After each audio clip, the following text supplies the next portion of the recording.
کیا قربانی کا گوشت غیر مسلموں کو دیا جا سکتا ہے یا کہ نہیں؟ سورۃ الحج آیت نمبر 36 میں کائنات کا رب اعلان کرتا ہے فَكُلُوا مِنْهَا وَأَطْعِمُوا الْقَانِعَ وَالْمُعْتَرَّ كَذَلِكَ سَخَّرْنَاهَا لَعَلَّكُمْ تَشْكُرُونَ۔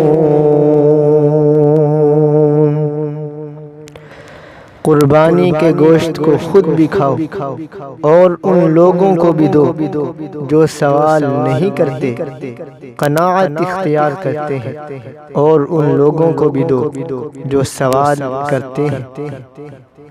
جس طرح قرآن کی آیت کا حکم مسلمانوں کو شامل ہے، اس طرح یہ غیر مسلموں کو بھی شامل ہے، کیونکہ کائنات کے رب نے عام حکم دیا ہے، کوئی قید نہیں لگائی، لہٰذا پتہ کیا چلا کہ غیر مسلموں کو بھی قربانی کا گوشت دیا جا سکتا ہے۔